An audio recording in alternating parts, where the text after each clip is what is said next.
Bienvenidos, almas errantes, a un lugar donde el viento susurra leyendas y cada atardecer esconde un secreto. Aquí, en el alma del oeste, desenterramos las historias de amor, coraje y redención que el tiempo ha querido olvidar. Antes de comenzar, queremos conocer a los compañeros de viaje. Dinos en los comentarios tu ciudad de origen y a qué hora te has unido a nuestro campamento. Leer de dónde vienes hace que nuestro viaje se sienta más real.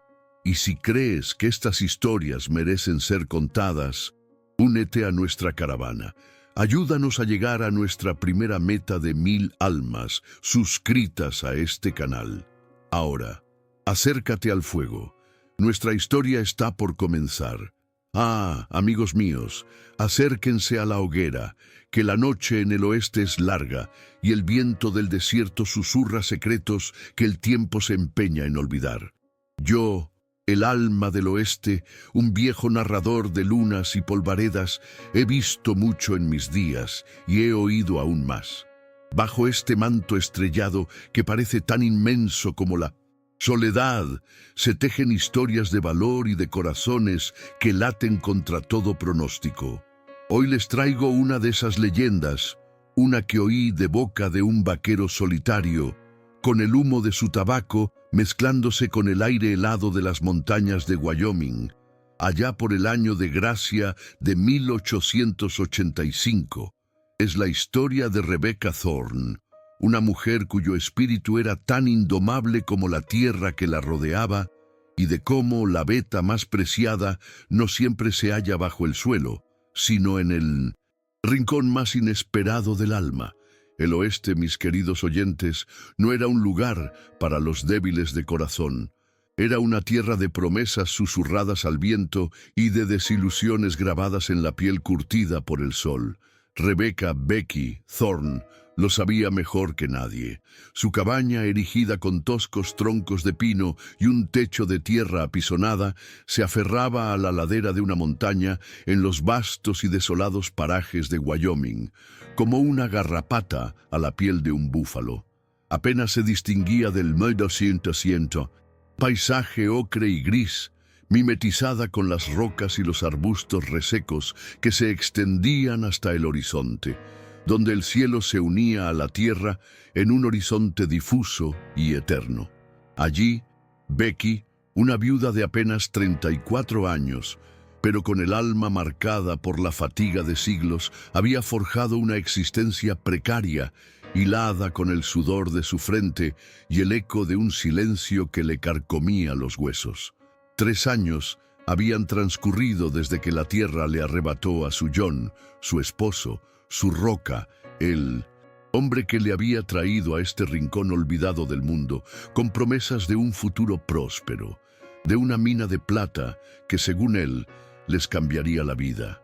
Pero la vida es una moneda volátil en estas tierras, una avalancha imprevista, un rugido de la montaña que se tragó a su amor y, con él, la chispa de su propio ser. Desde entonces, la cabaña, que alguna vez resonó con risas y proyectos, se había convertido en su fortaleza y su prisión. Cada día era una batalla silenciosa contra la desolación. El sol, implacable, la despertaba con un calor abrasador que prometía otro día de faenas extenuantes. El viento, un eterno compañero, aullaba como un lobo hambriento, colándose por las rendijas de la madera, llevando consigo la arena y la melancolía. Los dedos de Becky, antaño suaves y delicados, estaban ahora nudosos y ásperos, testigos silenciosos de las incontables horas invertidas en tareas que ningún hombre debería haber dejado a una mujer sola. Cortar leña, pesada y resistente, hasta que sus músculos gritaban de dolor.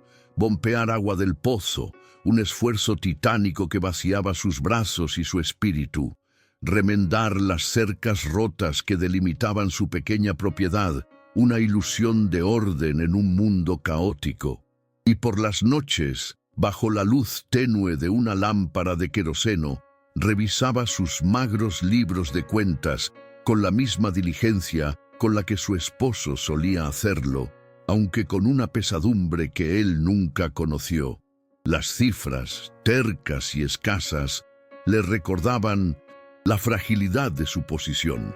Tenía la tierra, sí, pero sin recursos para hacerla producir más allá de lo básico. Sin un hombre fuerte a su lado, la cabaña era poco más que un refugio provisional contra la inmensidad hostil.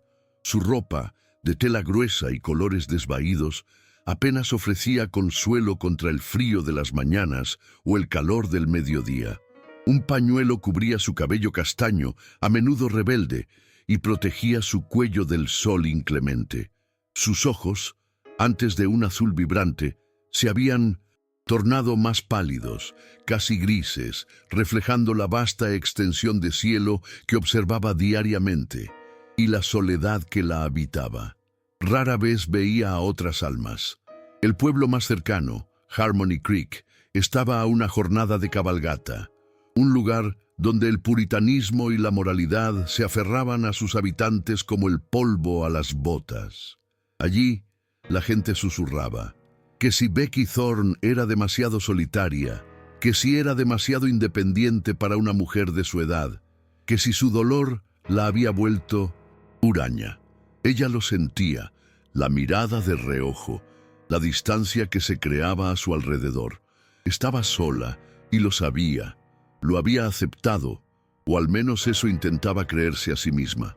El rancho, que John había soñado convertir en un emporio ganadero, apenas albergaba unas pocas cabezas de ganado flaco y un par de caballos que eran más compañeros que bestias de carga. El silencio era su única compañía, un silencio que a veces era un bálsamo, pero que otras veces, especialmente al anochecer, se volvía un eco ensordecedor de su propia ausencia. Se sentaba en el porche, la escopeta de John apoyada a su lado, no tanto por precaución contra los lobos o los forajidos, aunque el peligro siempre acechaba en estas tierras, sino como un recordatorio tangible de la presencia que ya no estaba. La madera de su culata, pulida por el uso, guardaba la memoria de las manos de su esposo, y a veces, al acariciarla, sentía una punzada de esperanza que se desvanecía tan rápido como aparecía. La supervivencia era su única oración, su único propósito.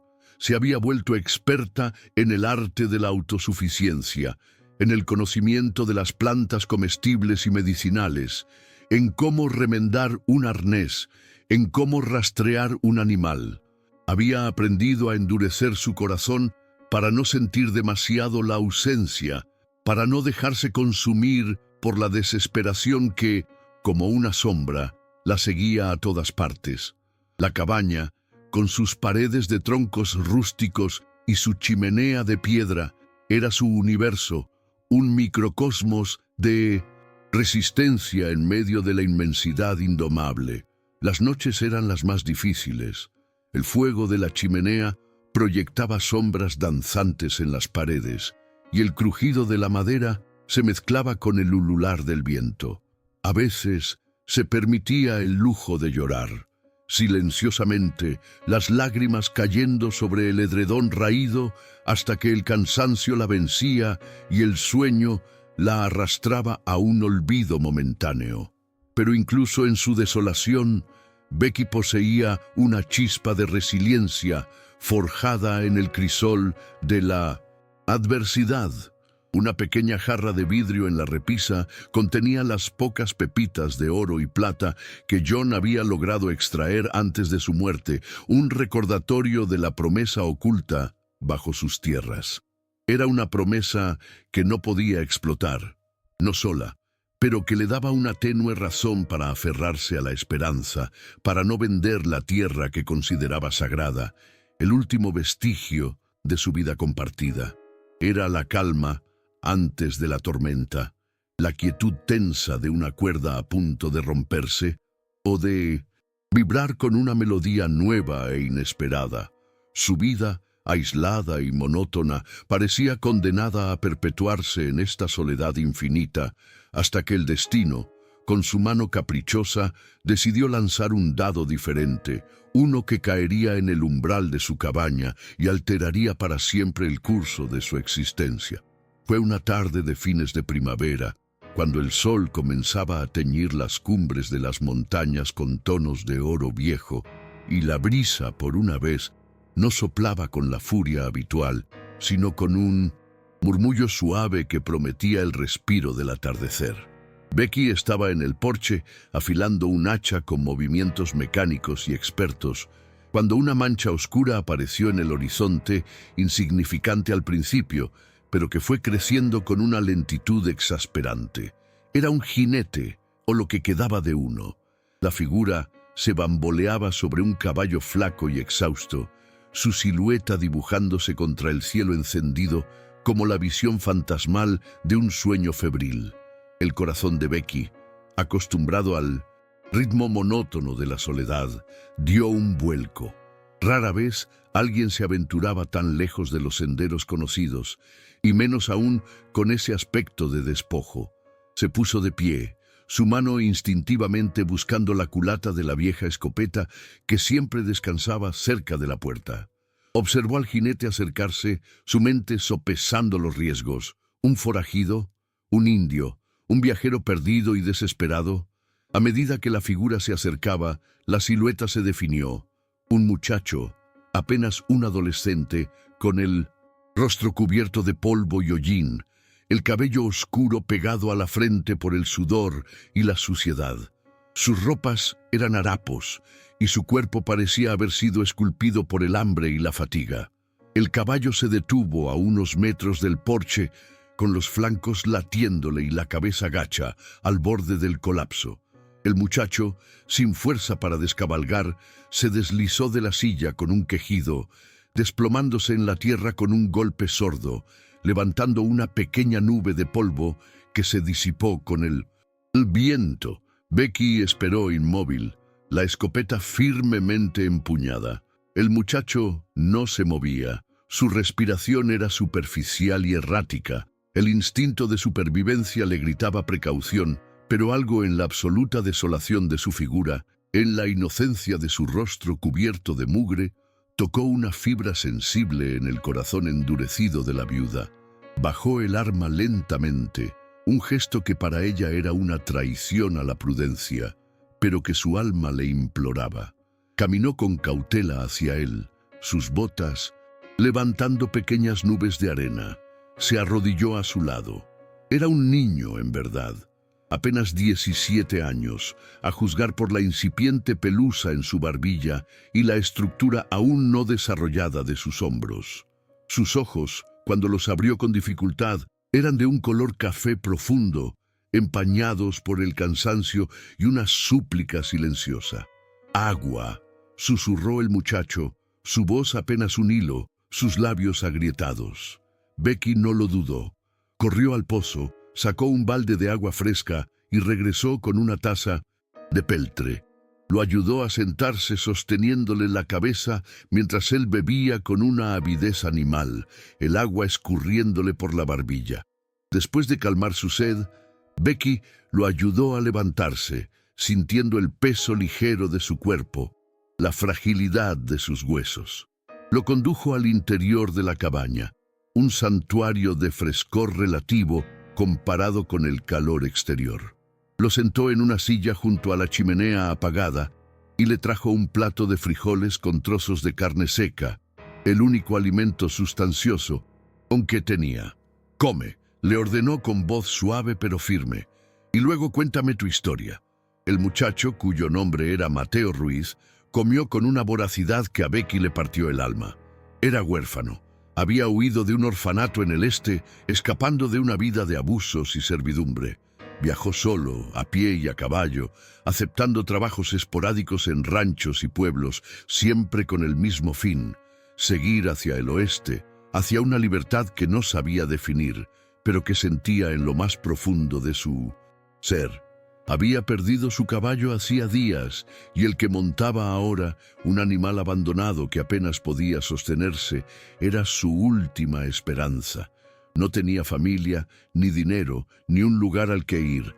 Era, en la más pura esencia de la palabra, un alma a la deriva. Becky lo escuchó con una mezcla de compasión y cautela. La vida le había enseñado a desconfiar, pero la desesperación del muchacho era palpable. Podría haberlo ignorado, haberlo enviado de vuelta al camino, pero el eco de su propia soledad se reflejaba en los ojos de Mateo. Un acto de bondad, pensó, un refugio pasajero.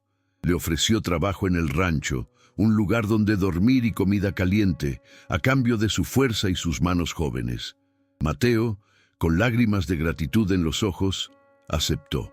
Fue el principio de algo que ninguno de los dos pudo prever. Los meses pasaron, y con ellos, el desierto continuó su ciclo de estaciones. Bajo el cuidado silencioso y firme de Becky, Mateo comenzó a transformarse. El hambre y la miseria se fueron, despegando de su cuerpo como viejas pieles. Sus hombros, antes encorvados por la desdicha, se ensancharon con el trabajo duro y la alimentación. Su voz, que al principio era un mero susurro tembloroso, se hizo más profunda y resonante, un barítono incipiente que a veces sorprendía a la propia Becky.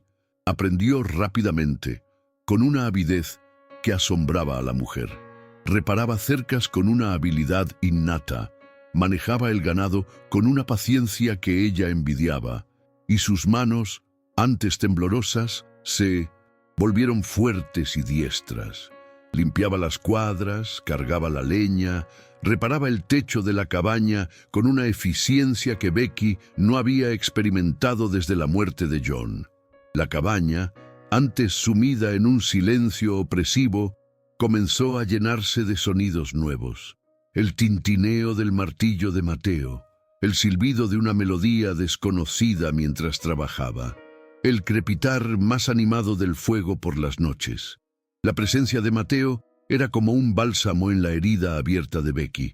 Ella, a su vez, descubrió en él una conexión, una calidez que creyó perdida para siempre.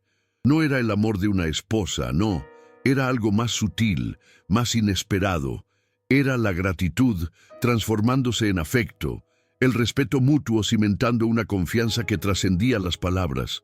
Él la escuchaba, la observaba, y en sus ojos Becky veía una admiración y una devoción que la conmovían hasta lo más profundo.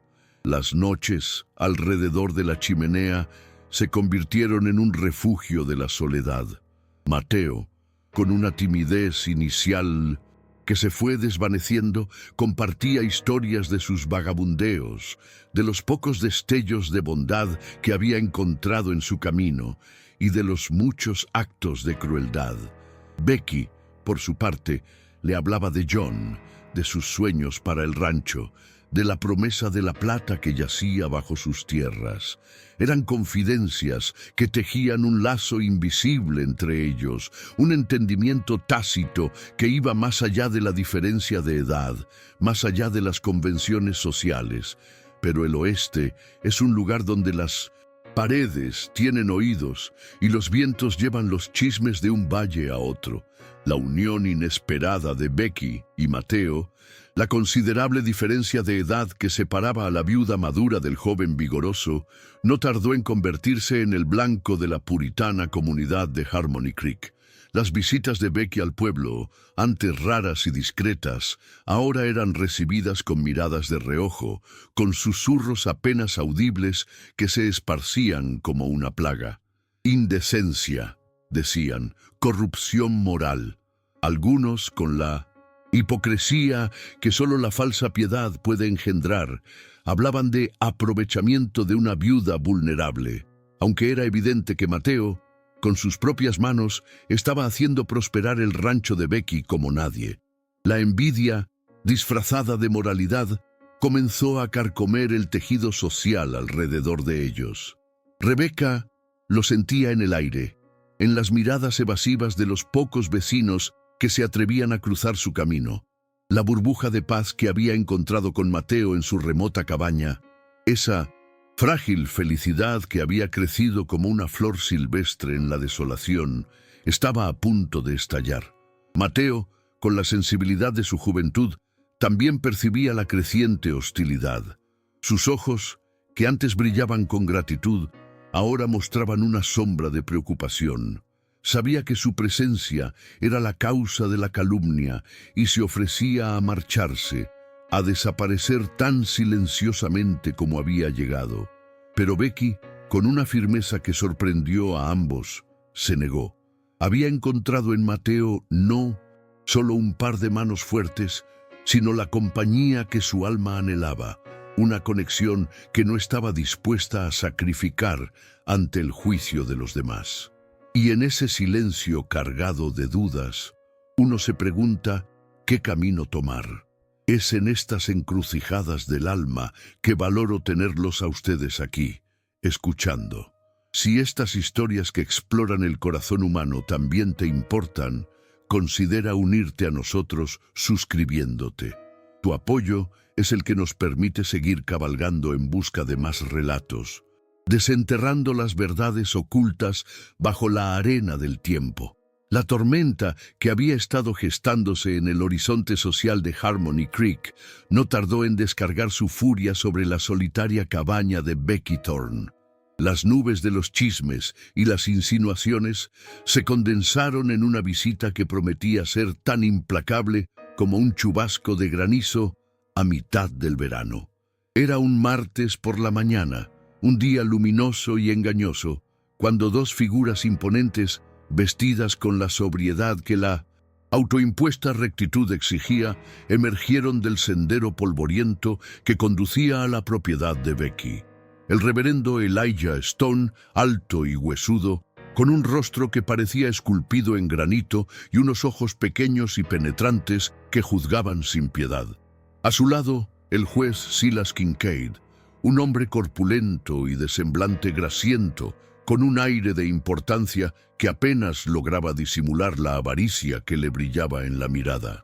Ambos, autoproclamadas autoridades morales del asentamiento, avanzaban con la lentitud pausada de quienes sabían que el poder estaba de su parte.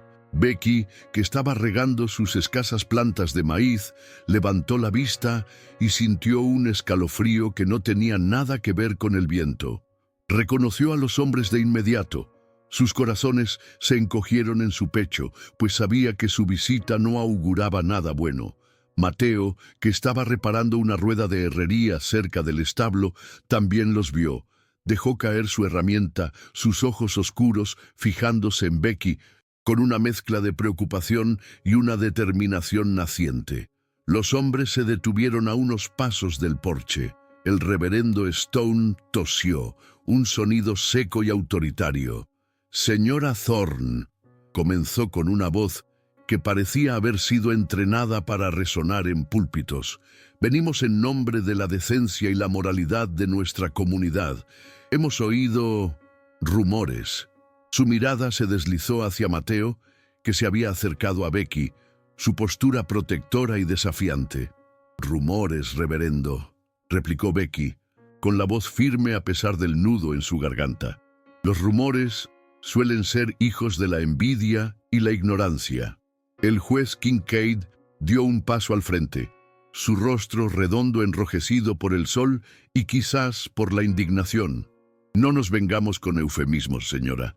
La presencia de este joven en su propiedad y la naturaleza de su relación es motivo de gran preocupación en Harmony Creek. Las habladurías son unánimes. Usted, una viuda respetable, está albergando a un muchacho sin nombre, un vagabundo en circunstancias que solo pueden ser descritas como inmorales y escandalosas». Sus ojos se clavaron en Mateo con un desprecio palpable. Mateo apretó los puños, pero Becky le puso una mano tranquilizadora en el brazo. «Mateo Ruiz es un joven honesto y trabajador, juez Kincaid», dijo Becky, su voz subiendo un poco de tono. «Le ofrecí refugio y trabajo, nada más, y nada menos de lo que cualquier cristiano haría por un alma desamparada». «Caridad», se burló Stone, una sonrisa sarcástica, asomando en sus labios finos. «Esto no es caridad, señora. Esto es un desafío abierto a las buenas costumbres. El pueblo no tolerará tal indecencia. Exigimos que este joven abandone su propiedad de inmediato. Deje de corromper su reputación y la de nuestro asentamiento». La sangre de Becky hirvió. «Nadie me dirá a quién puedo o no tener en mi propia tierra. Este es mi hogar. Yo no he hecho nada malo». Kincaid se inclinó hacia adelante, su voz bajando a un tono amenazante. ¿Usted segura, señora Thorne, de que tenemos los medios para asegurar el cumplimiento de la moralidad? Si este joven no se va, el tribunal de la población puede declararla mentalmente incapacitada, bajo la excusa de histeria femenina, una afección común en mujeres que viven solas y se desvían de la senda correcta. Sería internada en el asilo territorial, donde su condición sería tratada.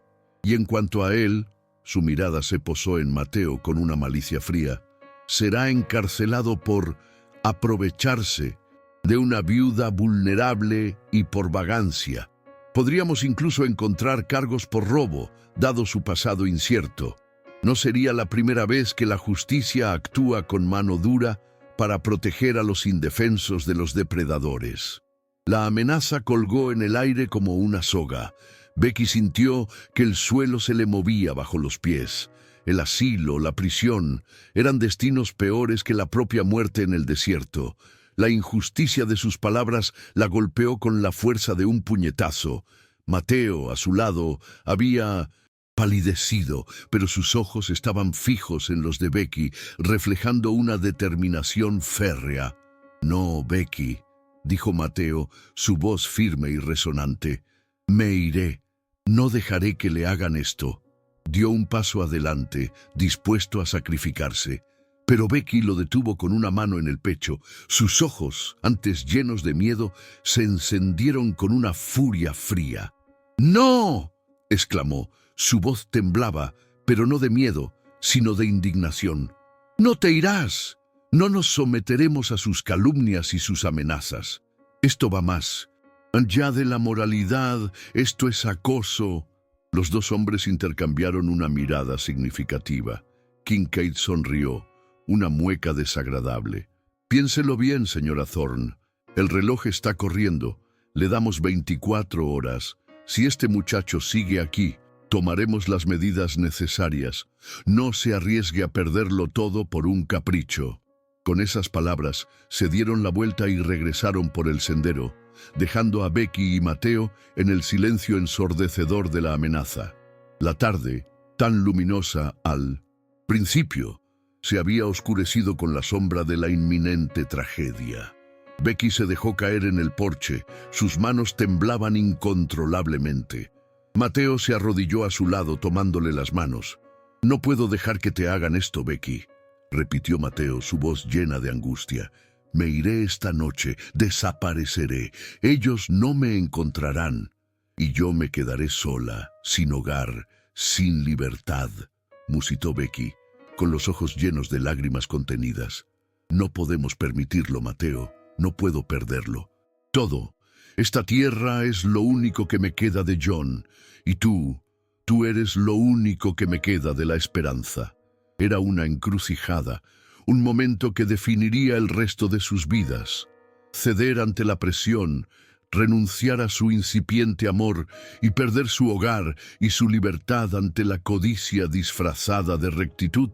O desafiar las convenciones, arriesgarlo todo y luchar por la justicia, por el legado de John y por el amor inesperado que había florecido en las circunstancias más adversas.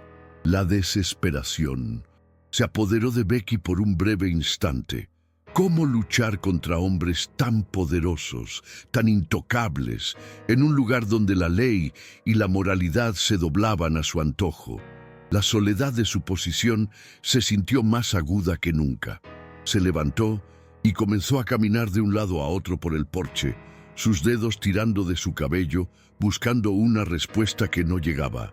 Mateo la observaba en silencio, su corazón encogido por el dolor de verla sufrir, pero también alimentado por una nueva llama de determinación. No podía permitir que la mujer que le había salvado la vida fuera destruida por la malicia de otros. Mientras la desesperación comenzaba a asentarse como el polvo en el aire, una figura pequeña y encorvada apareció en el sendero, moviéndose con una urgencia inusual. Era Martha Higgins, una vecina de la cabaña más cercana, una mujer de edad madura con fama de ser chismosa, pero también de tener un corazón más grande de lo que su lengua afilada dejaba ver. Martha se acercó a toda prisa, con el rostro pálido y los ojos redondos de miedo. «¡Becky! ¡Mateo!», jadeó, con la voz apenas un susurro. «Los vi irse. El reverendo y el juez. Tenéis que escucharme». Becky y Mateo se acercaron a ella, sus rostros tensos. «Sabemos lo que quieren, Marta», dijo Becky, su voz áspera. «Quieren que Mateo se vaya o me meterán en el asilo». «Es más que eso, Becky», exclamó Marta, agarrándola por el brazo. Su voz temblaba. «Kincaid, el juez, no le importa vuestra moralidad. Es la plata en vuestra tierra». Becky la miró con incredulidad. «¿De qué hablas, Marta?» Lo oí en el almacén de la ciudad, al reverendo y a él, hablando en voz baja. El reverendo no es más que un títere. Kincaid ha descubierto que John, vuestro difunto esposo, registró un hallazgo de plata en vuestras tierras hace años. Un hallazgo importante, Becky. Él lo sabe y planea declararte mentalmente incapacitada, quitarte la propiedad a una fracción de su valor o incluso gratis para asegurar la mina para él solo. Es por el dinero, Becky. Pura y simple avaricia. La revelación golpeó a Becky con la fuerza de un trueno. La plata, la promesa de John, el legado que ella había custodiado con tanto celo. Todo este tiempo, la moralidad era solo un velo, una excusa para la codicia. La furia fría y calculada reemplazó al miedo. No era solo su amor por Mateo lo que estaba en juego, ni su libertad, sino la memoria de John, el fruto de su trabajo, el futuro que él había soñado para ellos. Era una decisión que marcaría su destino para siempre, y me siento agradecido de poder compartir este peso con ustedes. Cada vez que alguien se suscribe, siento que nuestra fogata crece, dándonos más coraje para contar las verdades más difíciles, las que a menudo se esconden tras las máscaras de la respetabilidad. Becky miró a Mateo. Sus ojos estaban llenos de una nueva determinación. «No voy a ceder», dijo, su voz resonando con una fuerza que sorprendió a Marta. «No les daré el gusto. John trabajó duro por esta tierra y esta mina es parte de su legado. No van a quitármelo, no van a quitarme nada». Mateo le tomó la mano, su rostro iluminado por la misma resolución. «Lucharé contigo, Becky, por ti, por tu esposo, por esta tierra». La verdad era mucho más siniestra y con ella la lucha se volvió mucho más clara.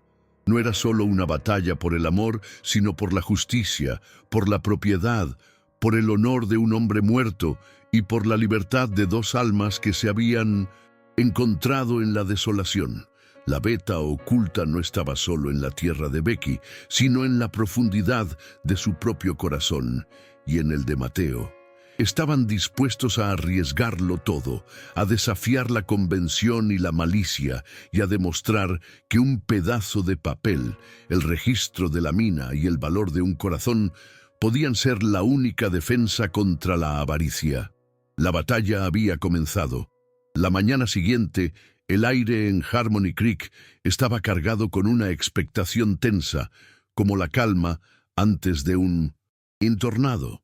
La noticia de la visita del reverendo Stone y del juez Kincaid a la cabaña de Becky Thorne ya se había extendido por todo el valle, magnificada y distorsionada por los chismes. Un pequeño grupo de curiosos se había reunido frente a la oficina del sheriff, donde Kincaid solía presidir los asuntos legales de la comunidad, un reflejo de su autoridad autoproclamada sobre la justicia y la moralidad. Esperaban ver el espectáculo de la viuda rebelde siendo sometida y al joven vagabundo arrastrado a prisión. Pero lo que apareció en el sendero no fue la imagen de la derrota. Becky Thorne y Mateo Ruiz cabalgaban lado a lado, sus siluetas definidas contra el sol de la mañana. Becky, con su vestido más sobrio pero su espalda recta y su barbilla en alto, parecía una guerrera dispuesta a enfrentar a un ejército. Su rostro, aunque pálido, irradiaba una determinación inquebrantable. Mateo, a su lado, había crecido aún más en estatura, sus ojos oscuros fijos en el camino, su mano firme en las riendas de su caballo, una silenciosa fortaleza a su lado. No había miedo en sus ojos, solo una lealtad inquebrantable. Detrás de ellos, en una destartalada carreta, venía Martha Higgins, con una expresión de nerviosismo y apoyo. Entraron en el pueblo, las miradas siguiendo cada uno de sus movimientos. No se detuvieron, sino que se dirigieron directamente a la oficina del sheriff, un edificio pequeño y de madera, con un porche torcido que servía de improvisado tribunal. El juez Kincaid y el reverendo Stone ya estaban allí, sentados detrás de un escritorio cubierto de papeles, con el sheriff, un hombre de pocas palabras y ojos cansados, observando desde una esquina. Kincaid, con una expresión de superioridad, esperaba el momento de su triunfo. Becky desmontó con una agilidad sorprendente, sus botas golpeando el suelo polvoriento con una nota de desafío. Mateo la siguió, colocándose ligeramente detrás de ella, una sombra protectora. «Señora Thorne», comenzó Kincaid, su voz, resonando con una autoridad forzada, esperaba que hubiera recapacitado. «Le di 24 horas para enmendar su conducta inmoral. Veo que ha elegido el camino de la desobediencia». Su mirada se posó en Mateo con un desprecio apenas disimulado. «Y usted, joven, ha sellado su propio destino». «No he venido a recapacitar sobre mi moralidad, juez Kincaid», dijo Becky, su voz clara y firme, resonando en el pequeño espacio. «He venido a desenmascarar su hipocresía y a luchar por lo que es mío». Un murmullo de sorpresa recorrió el pequeño grupo de espectadores que se había congregado en la puerta y las ventanas. Stone frunció el ceño. El sheriff parpadeó. Kincaid rió, un sonido hueco y desagradable. «¡Qué insolencia! ¿Desenmascarar qué, señora? ¿Su propia depravación?» «La depravación de su avaricia, juez», replicó Becky, sus ojos brillando con una luz peligrosa. «Usted no está aquí por la moralidad. Usted está aquí por la plata». La acusación cayó como una piedra en el silencio. Kincaid se puso de pie abruptamente, su rostro enrojeciendo de ira. «¡Silencio! La acuso de calumnia. Esto es un ultraje». «¿Ultraje?», retrucó Becky, sacando de su bolsillo un pergamino enrollado y amarillento. «Este es el ultraje. Este es el registro de la veta de plata que mi esposo, John Thorne, registró hace años en mis tierras. Un hallazgo legítimo, hecho con mucho esfuerzo. Usted lo sabe, juez, usted lo descubrió. Y ahora, bajo la excusa de mi histeria y la inmoralidad de mi relación con Mateo, usted planea robarme mi propiedad y mi legado». Kincaid se quedó sin habla por un momento, sus ojos desorbitados por la sorpresa. El reverendo Stone miró de reojo al juez, una punzada de duda asomando en su expresión. Martha Higgins, que había entrado sigilosamente, asintió con vehemencia, su presencia una confirmación silenciosa de la verdad.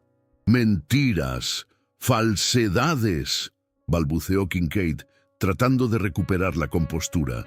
«Ese documento es una falsificación. Ella está mentalmente perturbada». «No es una falsificación, juez», intervino Mateo, su voz tranquila pero resonante, atrayendo la atención. «Yo mismo vi los mapas de John, los mismos que usted debió haber encontrado en los archivos de la oficina de registros. Y sé dónde está la mina.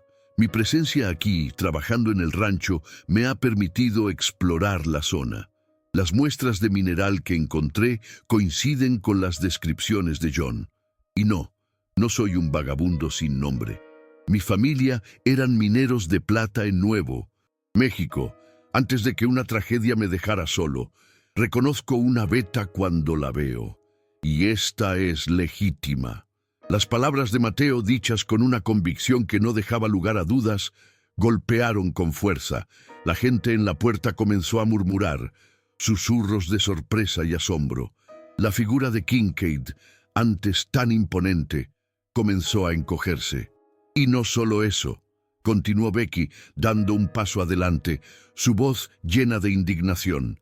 Martha Higgins, aquí presente, escuchó su conversación con el reverendo Stone en el almacén.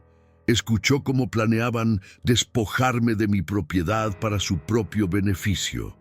¿Es así como la justicia funciona en Harmony Creek, juez? ¿Robando a una viuda para enriquecerse? Martha, aunque nerviosa, levantó la barbilla. Es cierto, lo oí. Estaban hablando de la mina y de cómo Becky sería un estorbo para conseguirla. Dijeron que la harían pasar por loca. El sheriff, que había permanecido en silencio, se aclaró la garganta. Su mirada se endureció al pasar de 1970. Kincaid a Stone. Juez Kincaid, reverendo, dijo su voz monótona pero con un tono de autoridad. Esto es un asunto grave. Si lo que la señora Thorne y el joven Ruiz dicen es cierto y hay un testigo, esto va más allá de un simple asunto de moralidad. Kincaid, acorralado, intentó una última jugada. Esto es un circo, no hay pruebas. Ella es una fantasiosa y él un mentiroso que se aprovecha de la situación. Pero Becky, con una calma forjada en el crisol de la desesperación, sacó de su bolsillo una pequeña bolsa de cuero. La abrió y de ella rodaron sobre el escritorio varias pepitas de plata, relucientes y puras, el mismo mineral que John había extraído años atrás. Estas son muestras, juez, las mismas que John encontró. Y hay más, mucho más, en la veta que mi esposo registró, una veta que ahora intento proteger de su codicia. Los ojos de la multitud se ensancharon al ver la plata. El reverendo Stone, al ver la verdad desnuda, palideció. Se dio cuenta de que había sido un peón en el juego de avaricia de Kincaid. Pues Kincaid, dijo Stone, su voz un murmullo. Esto es un pecado. No puedo ser parte de esto. El sheriff, viendo la marea cambiar, dio un paso adelante.